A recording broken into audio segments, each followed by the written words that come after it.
wonderful world of Disney.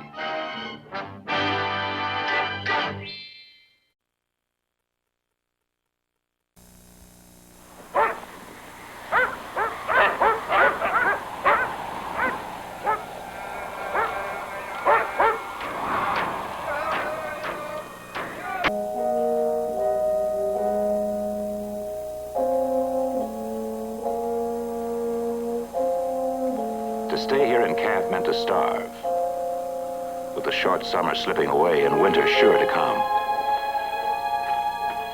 Lolly decided quickly they must strike camp immediately and start the long trek back to their village.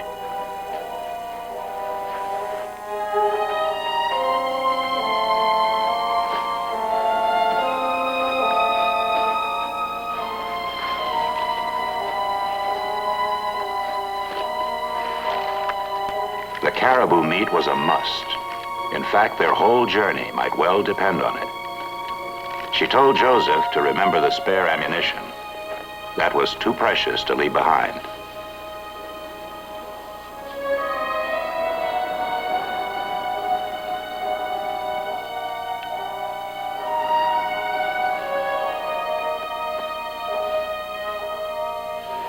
Lolly decided to leave the tent and all the camp gear.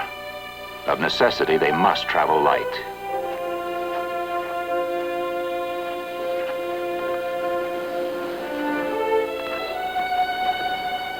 Now the caribou fawn was a liability. He must be turned out to survive or starve on his own. Perhaps if they ignored him, he would go away. Lolly knew she must be firm.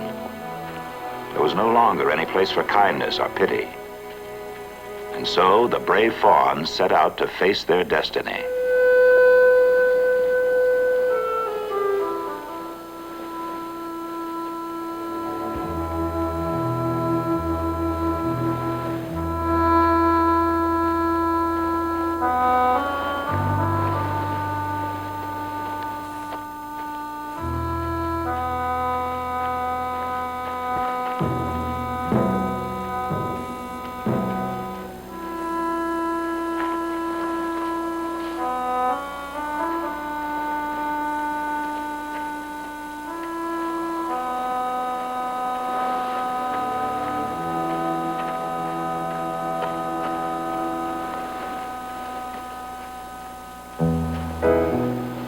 Lolly had only a vague notion of the distance, but home must be 150 miles away, maybe more. If an early storm were to trap them in the open, they would die of exposure. But it was a chance they had to take.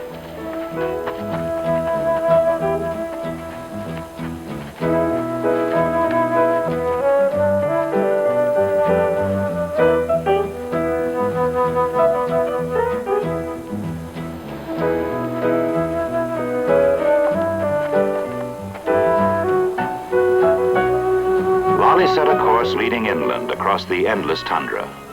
Joseph was puzzled at first, but she explained that this was the shortcut, the direct path the Raven would fly. To follow the coastline as they had come would be the long way around, and their food could not possibly last all those extra days of travel.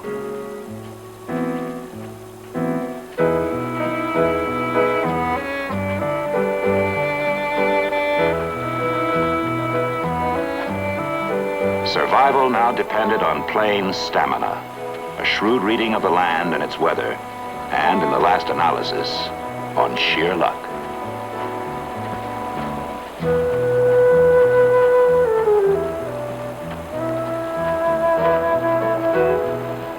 Lolly was aware that the fawn was following, but there was nothing she could do about that.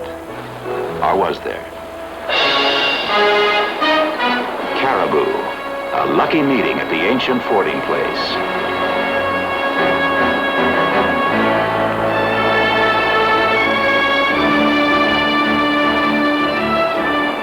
The great herd was on the move, and the move was south, for this was the annual migration back to the sheltering forests below the Arctic Circle.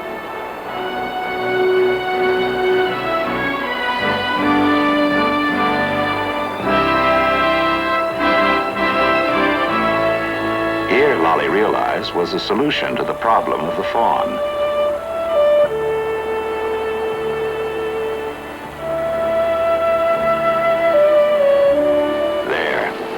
own kind was where he belonged.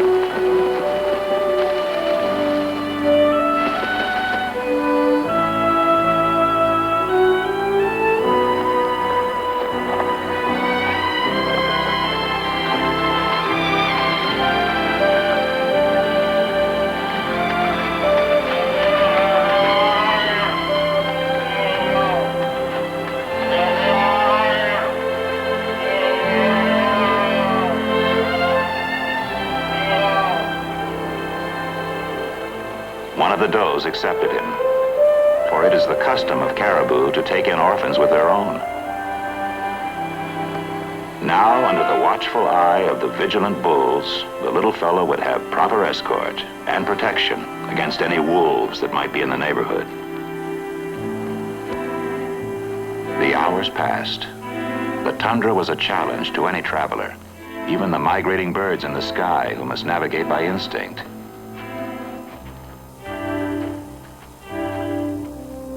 It was as empty of landmarks as the sea itself. Lolly steered her course more by feel than knowledge.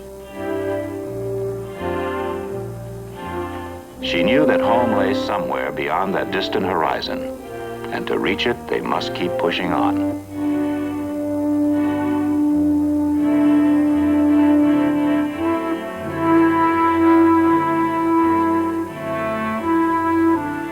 Are you sure we're going the right way? As soon as I need to be. How far is it to home? Don't worry, we'll get there. When? Tomorrow, the next day. That's what you said yesterday. Well, don't think about it so much. Just keep walking.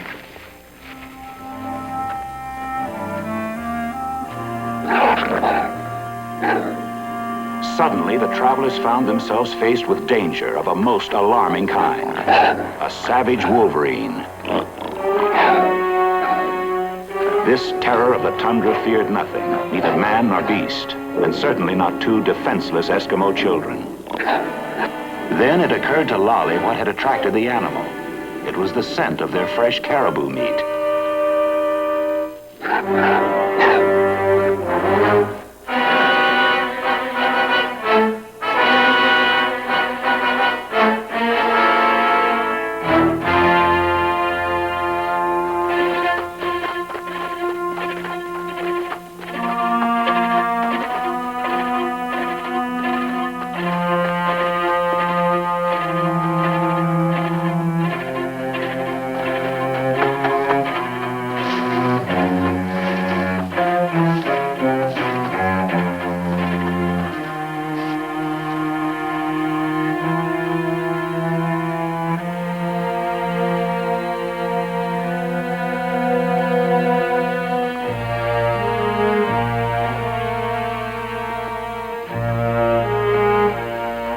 Strategy worked? Lolly could only hope so. She had hated to lose their precious ration of caribou meat, but anything to throw the wolverine off their trail.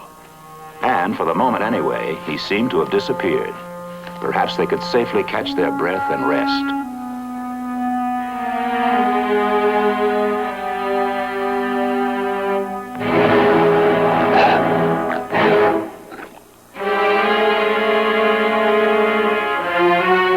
The excitement and the exertion had made the youngsters ravenous.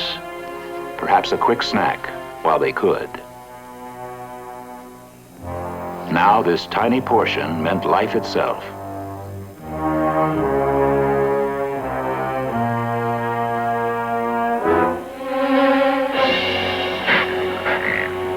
Lolly.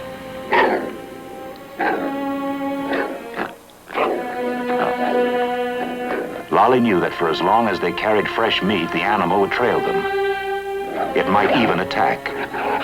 A last and final sacrifice seemed their only chance.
swift, but the footing held, and soon the children found themselves on the opposite bank, free at last from wandering wolverines.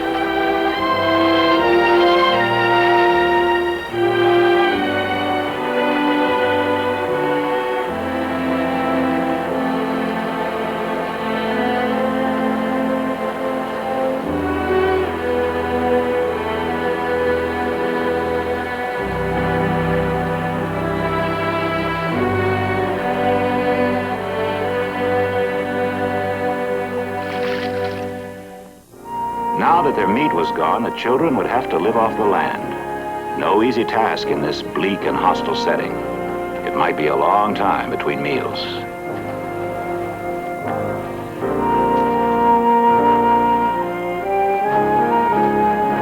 Then Lolly spied a nest, a wild duck's nest, but it turned out to be a disappointment. Lolly knew why. Too late for eggs. These had long since hatched into ducklings. Good eating in themselves, she decided, if they could be found.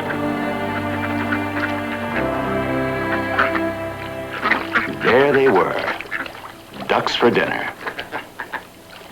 The problem now was how to catch them.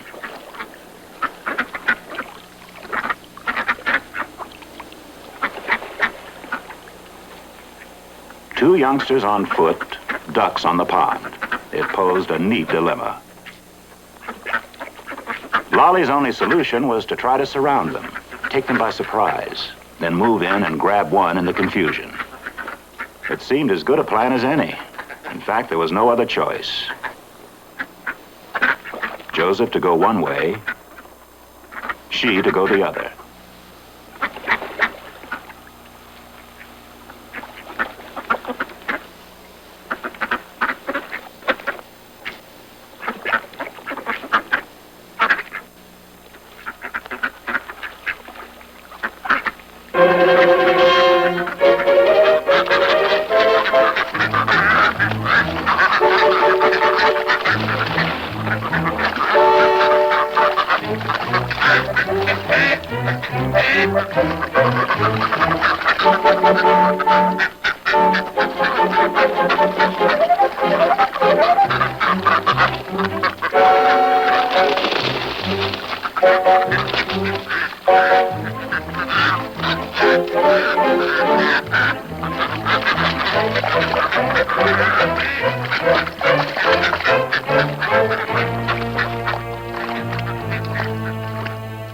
A good try, but no luck.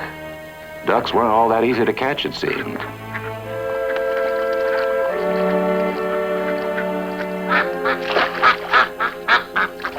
Then Joseph had a second chance.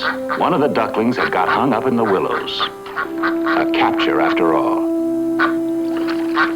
But catching was one thing. Killing was something else. Joseph couldn't bring himself to face it. This was something Lolly hadn't counted on. She could see that her small brother, in some ways, was too soft-hearted to be a proper Eskimo.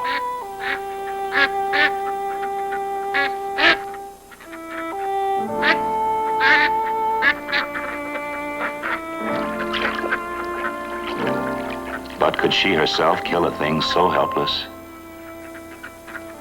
Let it go.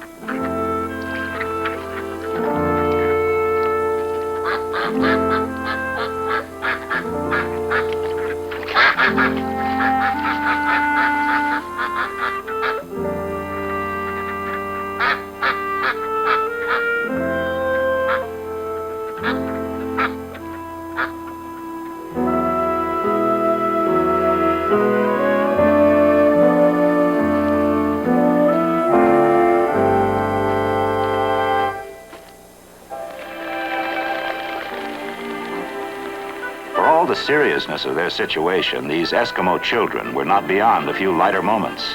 For to smile is to survive in this otherwise harsh land.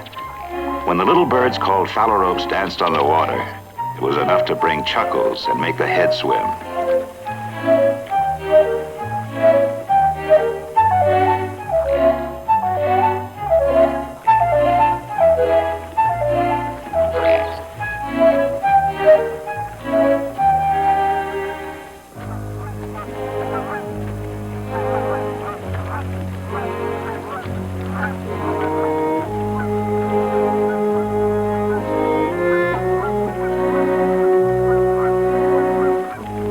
Some days later, and many miles farther on, the children came upon a half-grown goose.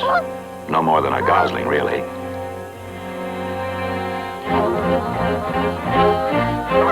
Lolly figured he must have been a late hatcher, for he was still in his flightless stage and unable to take wing.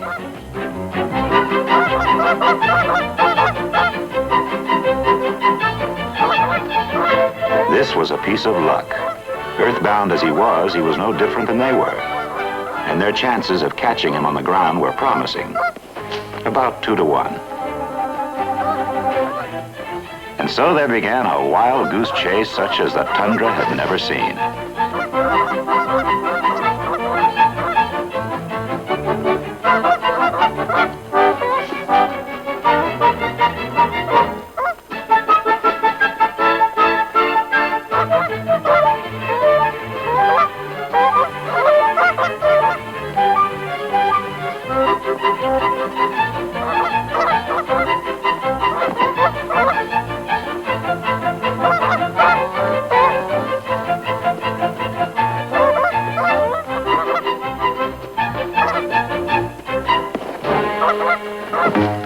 But suddenly, the Arctic fox saw his opportunity.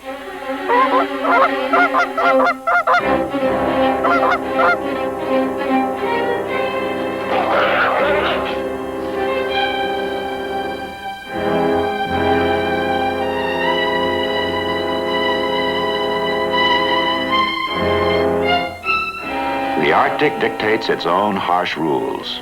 Some win and some must lose in the age-old game of survival.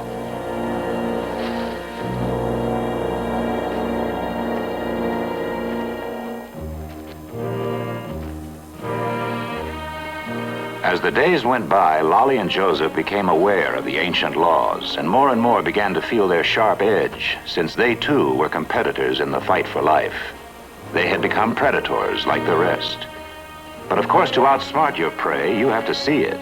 And sometimes nature takes care that you don't, by means of camouflage. In the case of some of her creatures, she has carried the art to near perfection. Not perfect enough, perhaps, for Lolly, out of the corner of her eye, had caught sight of the hidden bird. And now she had a plan.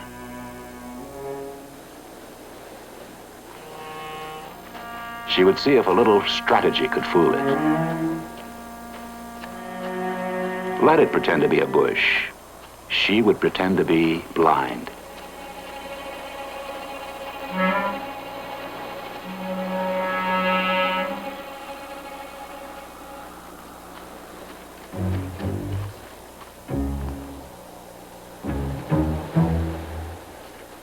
Joseph, of course, was the key to it all. One false move out of him and the bird would explode into the sky and freedom.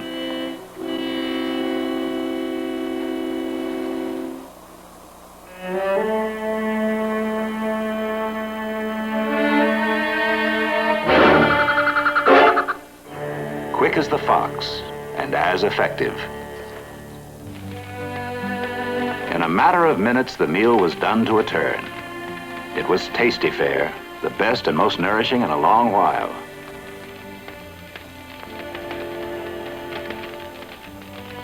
Like ravenous animals, the children fed.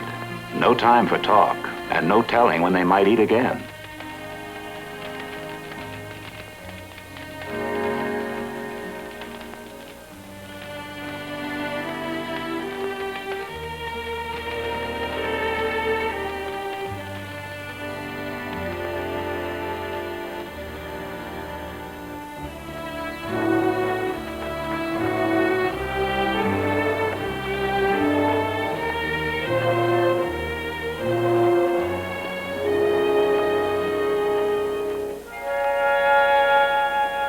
As the time passed, the trek began to take its toll. Lolly herself was tired to exhaustion, and little Joseph seemed to need rest more and more often.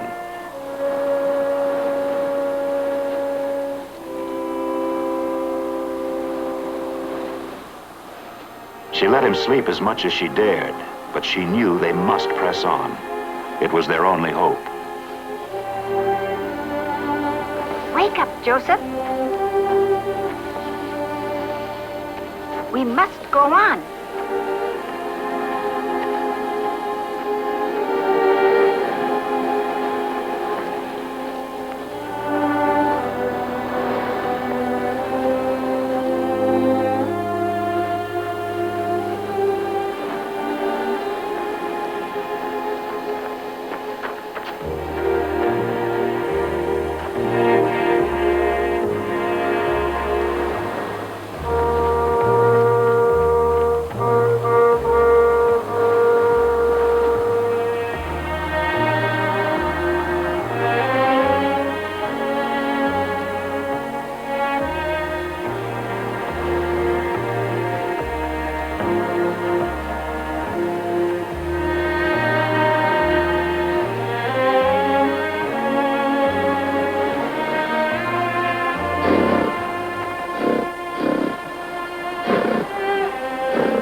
So forget it. I bet I could kill him as good as Papa. Stop talking so much. Do you know what I'd do if I had it? I'll sneak up on him and I would... Stand still and be quiet. Now he sees us. I see him too. Pow, pow, pow! Shh. You're making him nervous. When animals get nervous, they get dangerous. He can't scare me. But he scares me. Now do what I say and be still.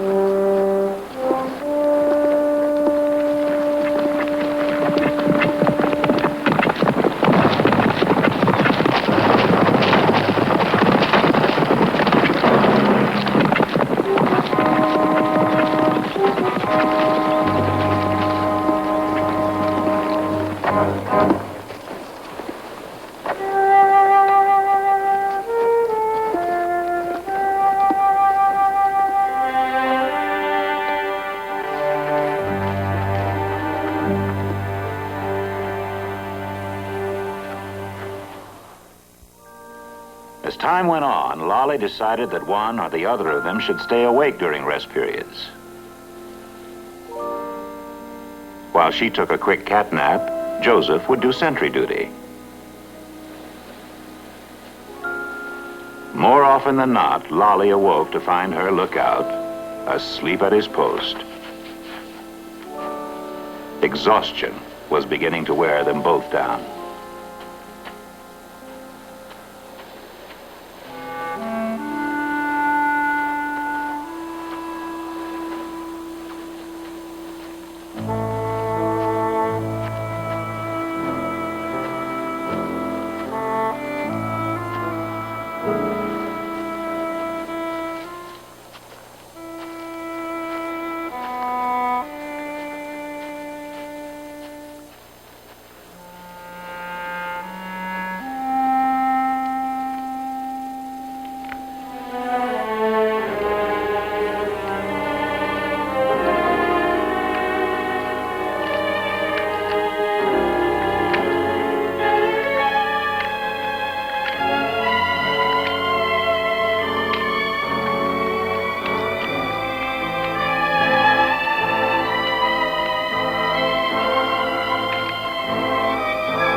In the Arctic scheme of things, some are hunters and some are browsers, and some are lowly scavengers. Now, out of necessity, the children had become scavengers. But this was no time to be squeamish. The meat was fresh killed and would nourish hungry humans as well as wolves. Besides, Lolly remembered the Eskimo saying, "No man knows hunger unless he is fed with the wolf."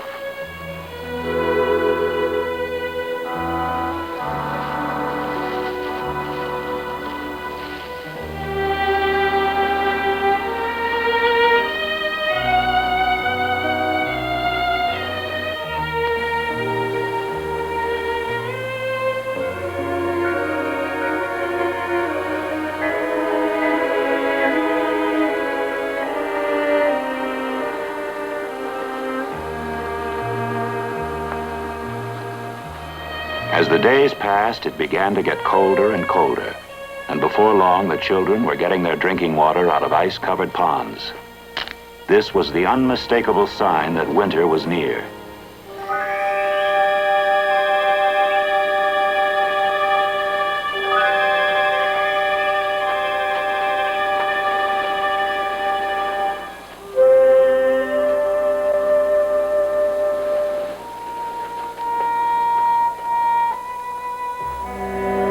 Obviously, there was to be no staying of winter's icy hand.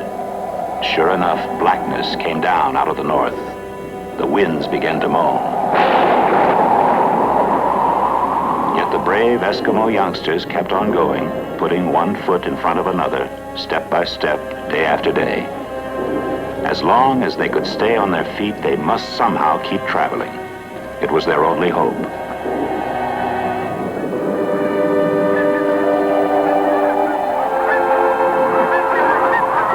Cry of the north. She knew what this meant. The geese were leaving.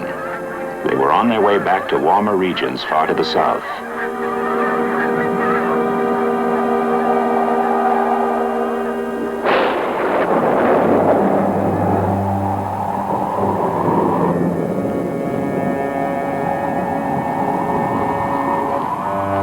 And their departure only confirmed what she already knew, that the Arctic winter was not far behind.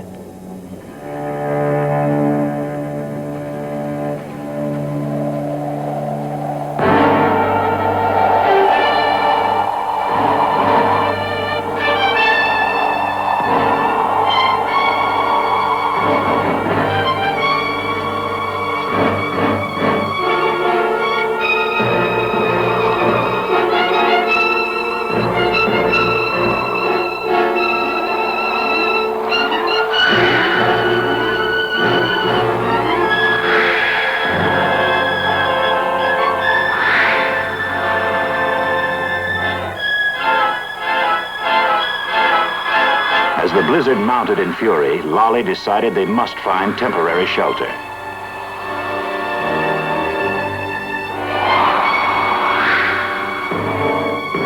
Lucky for them, an abandoned den, possibly that of wolves. But let the wolves return if they must.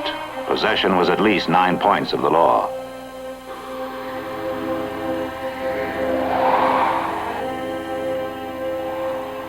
Lolly?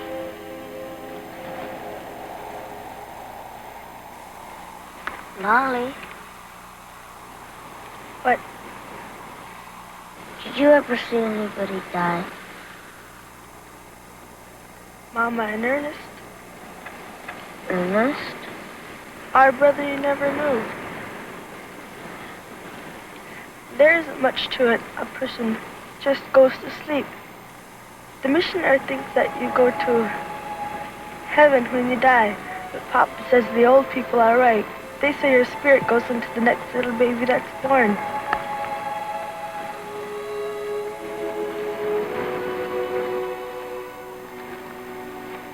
We will get home.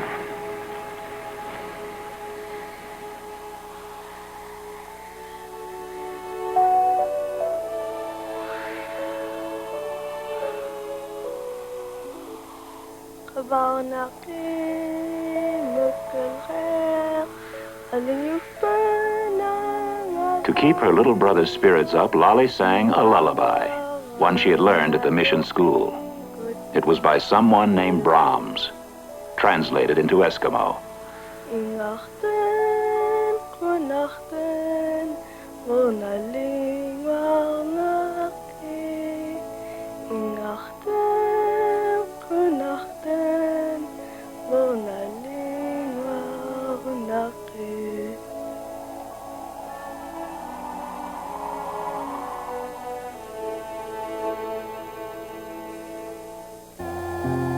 Now Lolly had made up her mind what to do.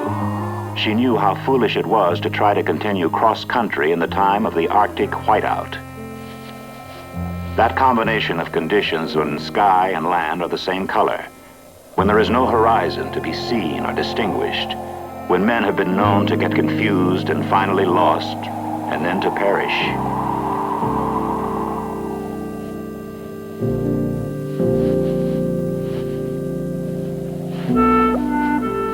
She decided to backtrack. They must return to the river and follow it downstream to the coast. That way, at least, they could maintain a direction and not go in circles.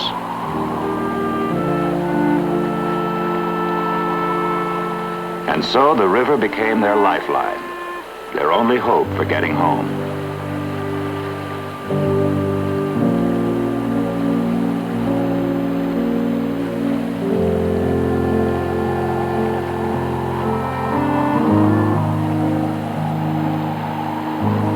This was something they could follow with confidence, whiteout or not.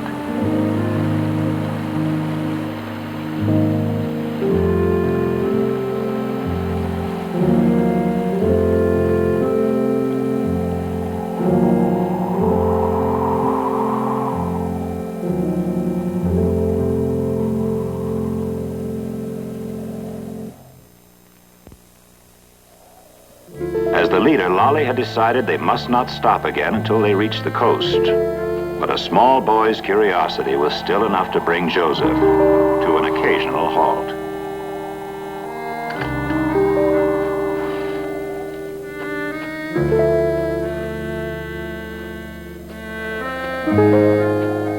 Come on!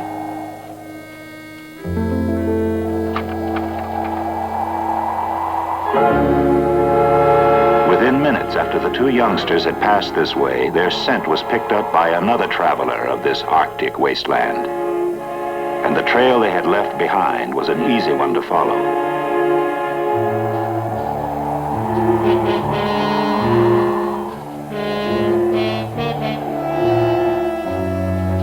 The human scent here was fresh and unmistakable.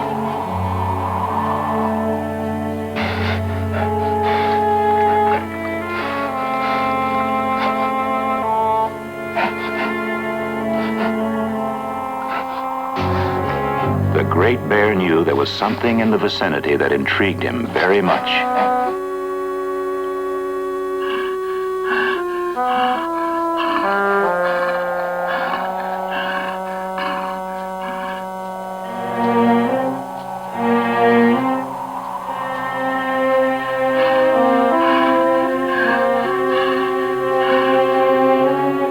As small boys will, Joseph was constantly finding reasons to dally, little knowing that danger was pressing from the rear. Fatigue, thirst, hunger, these were testing him almost beyond his endurance. Lolly could feel him slowing down, but she knew they must keep going.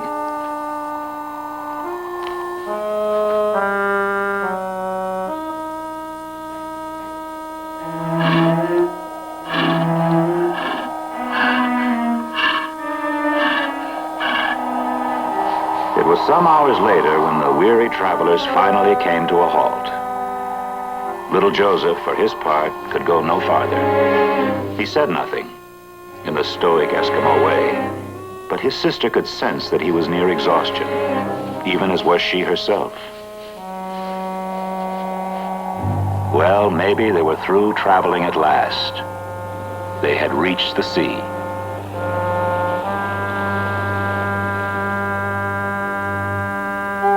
Lolly had one last plan. Here on this headland, they would build a beacon fire. Possibly some passing walrus hunters might notice it and come to pick them up. It was a slim hope, perhaps even a forlorn one. But it seemed to Lolly the only card she had left to play.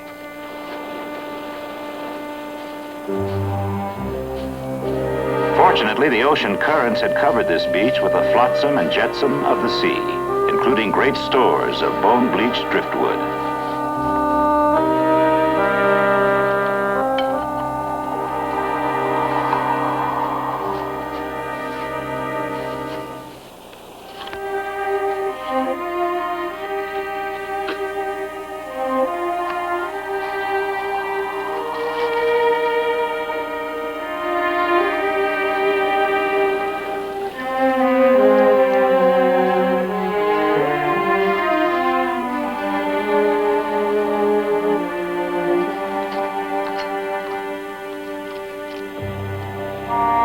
2 last matches. The gamble for survival was getting more and more desperate.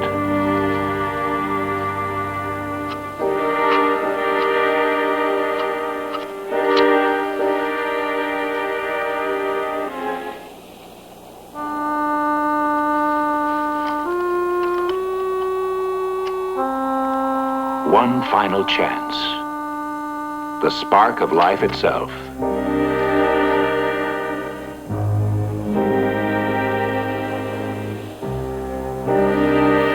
Wait, said Joseph. For all his immature years, he knew a hunter's trick or two. One especially he remembered seeing his father use.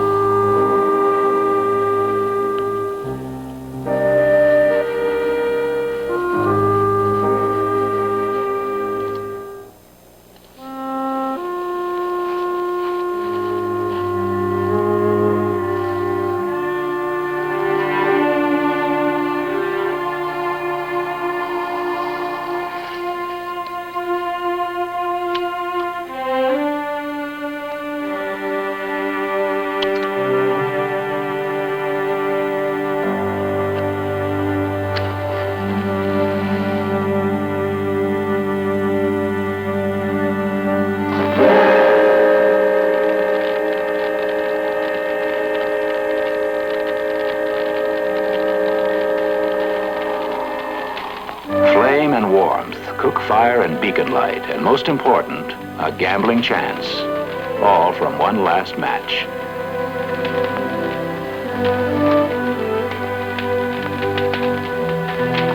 Now the vital question was, would anyone see their signal? And would they themselves see the rescuers?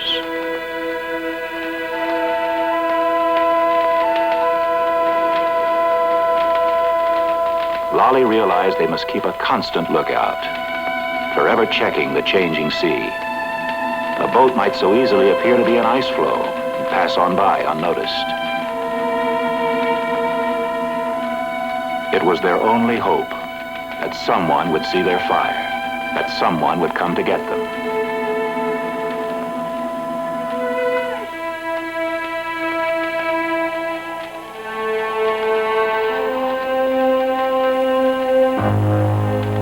It so happened that someone did.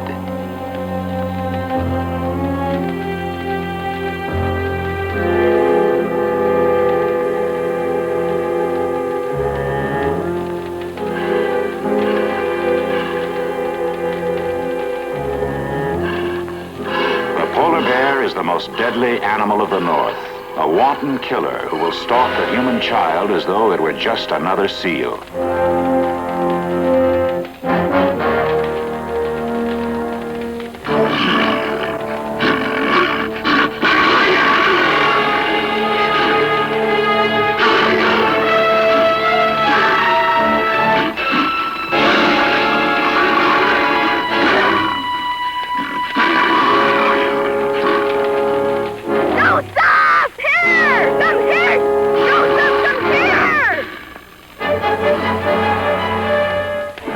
Had an inspiration born of desperation.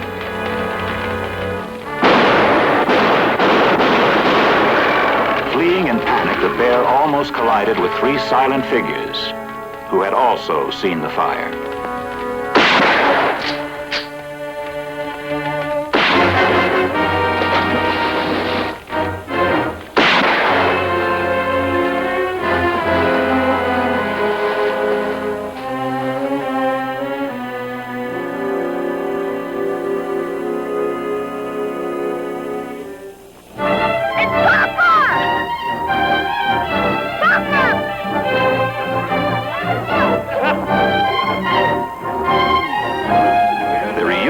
Exciting moment for all, and quite joyous for Eskimos, usually so solemn and restrained.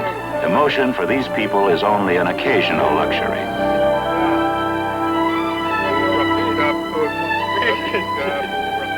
It was Ningeok who finally told the hunter's story, of angry walrus wrecking boat, of being marooned on an ice pan, of the wind changing and driving them miles from land for days and days, of finally being driven back to shore. It was an oft-told tale among hunters, almost commonplace, a recounting of risks accepted, danger survived. But to little Joseph, it was the stuff of legends and dreams, and he drank in every word.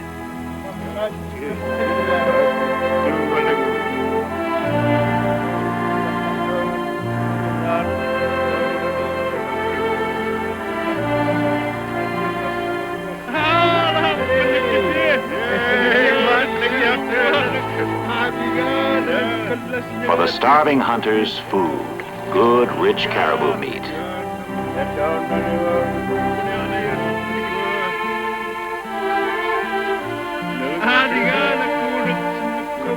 For little Joseph, a moment of pride and fulfillment.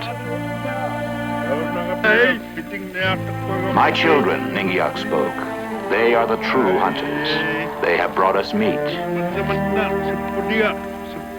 They have faced the great bear. You, Joseph, you must have this gun.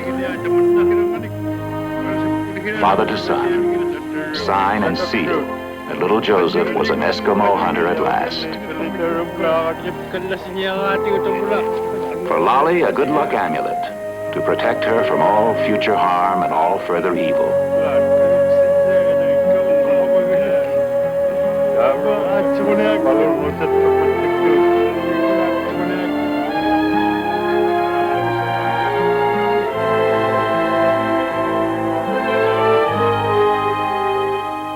And so ends the legend of the brave fawns, a tale to be remembered and retold again and again when the nights are long and the Eskimo warms himself at the glowing torch of tribal memory.